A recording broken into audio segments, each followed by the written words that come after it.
Give it one more look over.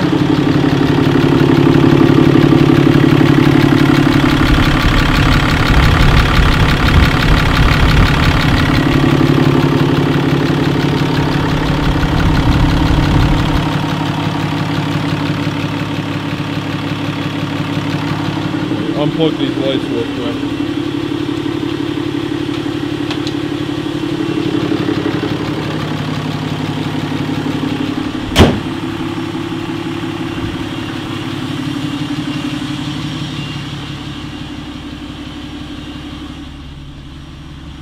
Hop in the truck. Got to get going. It's getting dark outside, as you can see, but we're also in the garage, so it's a little bit brighter than you think. Back on the road, just left my driveway, and you can hear how loud it is. Just the slightest touch of the gas, or should I say the accelerator, you can hear it, and oh, it's so loud, and I love the sound of it, man. It's just dumped right under the cab. It does make things vibrate in here a lot, opposed to when it was just the stock exhaust all the way back with the muffler and everything. I do still have the full exhaust and all the equipment and everything. I just stored it away. The DPF, the diesel particulate filter, and all that jazz. So loud, man. Well, unfortunately, is it about 5 o'clock, probably a little bit before. Actually, don't know what time it is because whenever I unplugged the batteries and the RAM and everything, I never adjusted the time or anything in the truck, so I still have to do that. But here we go. Sounds good, man. I love it.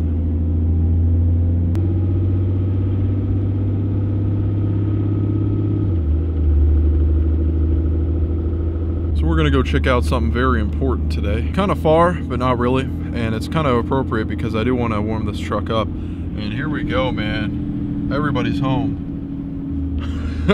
It's all trucks there. It's awesome. Whoever those people are, they're pretty cool because the one OBS Ford there had mud terrain tires, giant mud terrain tires. And then if you look at the other Ford there, the Super Duty, which is probably powerstroke, it has a big ranch hand iron cross or whatever aftermarket bumper it has on it. It looks really cool. So you guys now may be wondering, I think a Nissan Cummins just passed me, but you guys may be wondering, why would I get the deletes? What's the point of putting the delete kit on the truck if you can just tune the truck and then unplug all the components and everything so there's no power going to them at all?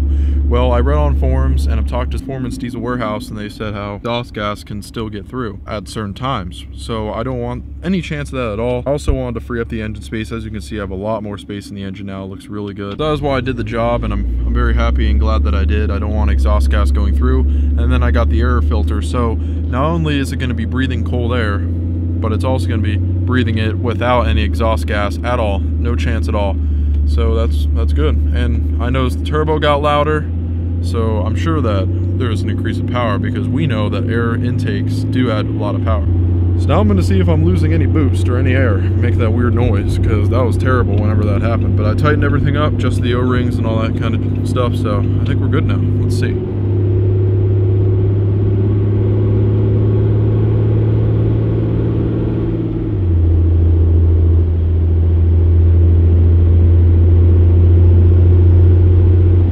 Yeah, it's gone. I don't think there's any leaking, no boost leak.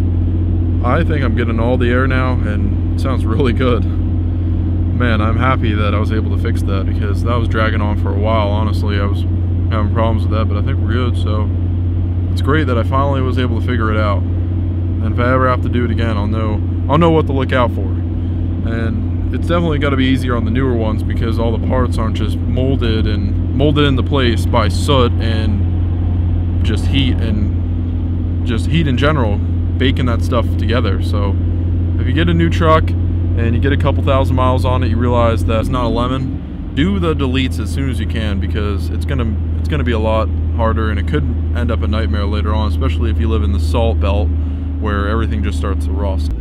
Something is telling me I should have took back ways.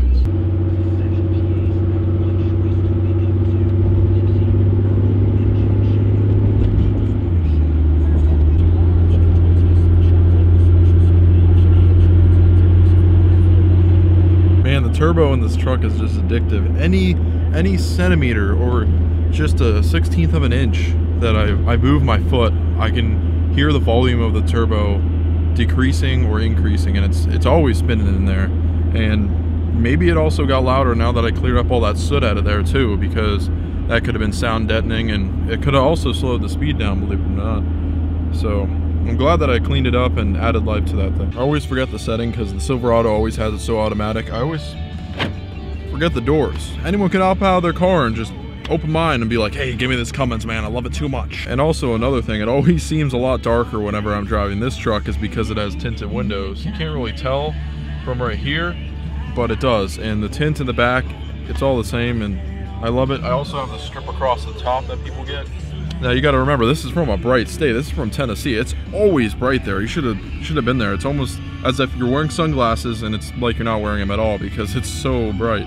But you gotta love it, man. The heat is great. So yeah, basically just burning time now because we got a big line in front of us. It's rush hour traffic, and I was gonna go farther down, but then I forgot how much of a nightmare it is merging onto the Carlisle Highway. I almost forgot.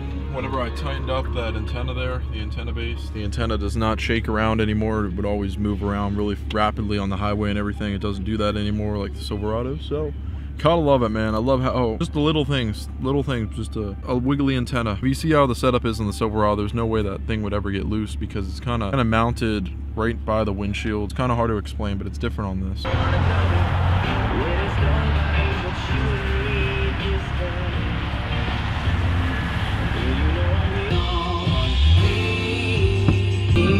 Looks like I was right on time.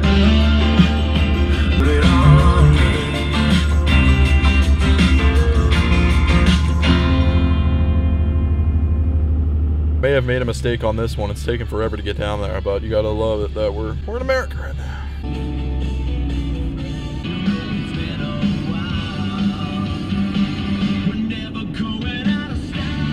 Ford.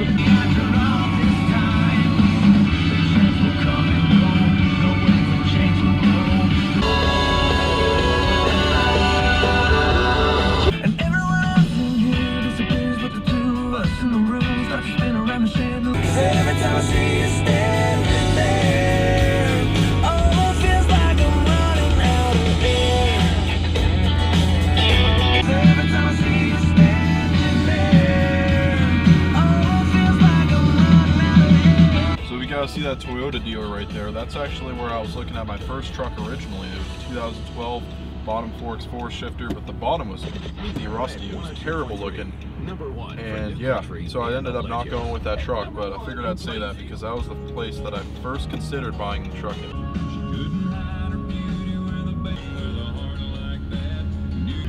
Check those on out, man. Oh, look at that wrap. Look at that. Oh my gosh. Wow, I'm loving that color. Now that Jeep, I love that orange. So that's what my truck would look like if I had the blacked out bumpers. Love the look of that. But damn, that, wow. Look at that.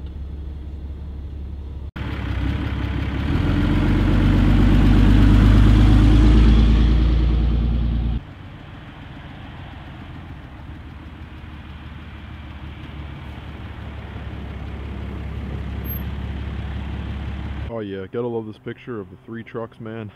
One of them's a gas, all blacked out. You got a Cummins next to it, and then my Cummins right there. So this is basically where you can find a new truck with cheaper than a used one, or basically anything older. And that is because a lot of people, well, they'll put trust too much into dealers or to their friends, and then they'll buy the truck from them, and then they'll realize they really just bought themselves a whole lot of problems, and those problems will accumulate over time. It's kind of like my friend who put 10 grand into his truck. It's an older truck and it's more than what he paid for it, so you don't want to get stuck with that. So if you buy a new one, and of course it's not a lemon, well, you're actually going to be paying less and you're going to get more product for your money. Because if you buy a used one, never been maintained, accumulate problems all the time, you could easily end up paying a lot more than just buying a new truck that's not a lemon. And of course then you have a new truck that's not been used and abused, the interior is nice and clean, and of course you have a new model with the highest power ratings, because as you know, these new trucks that keep coming out add more and more power almost every year, so it's kind of crazy, but it's the truth. And so let's check out this truck right here while we're here. But man, I love those headlights. Let me know if I should get those. I think people have mentioned I should get these on my Cummins. They make them look like a new truck. Of course the grill is a little bit different, but I do like the black. So if I got those headlights, and of course I upgraded to these tires. Look at those tires, man. 33s. I'm pretty sure those are 275 70 RT. Yeah, those are 33 stock. Now it's not 12.5, so it doesn't look as big and bulky, but they are 33s. It's a 33 10.5, a 33 10.8, I think it is, to be completely certain with you. And then it's also an 18-inch rim, which I do love the look of that. I could use that on my truck, so if I got a set of those, and then I also got the headlights, I could make my truck look brand new, basically. But I mean, the badging is also a little bit different, but man, that badging is huge. I don't think I've ever realized how big that was. And I also like the new badging that they also have for the Cummins turbo diesel. I should switch mine out. I think those have, yeah, those do have a little bit less chrome, but they are a bigger badge, so it's hard to tell. So let's see how much they want for it. So right here, $50,000 base price. That's the base price. This is $67,000, so they want $70,000 for this truck. It's got the 6-speed 68 FRE transmission, and it only has a 3.42 axle ratio, so that sucks. I would not want that, because for running bigger tires, you do not want that small of an axle ratio. That is a nice interior. I honestly really like the Laramie. Giant touchscreen. Not too much more fancy. This is a 2018, by the way, if you want to see that. 2018. Not really wowing, but it still is a nice interior. It's got the sunroof on the top of the truck. Oh, I wish I had that. I gotta get that one day. If I could find a shop that'll make it look factory, I'd probably do that. They need to get bigger fender wells, because my frame is exposed, but as you can see, it's in perfect condition because this truck is from Tennessee.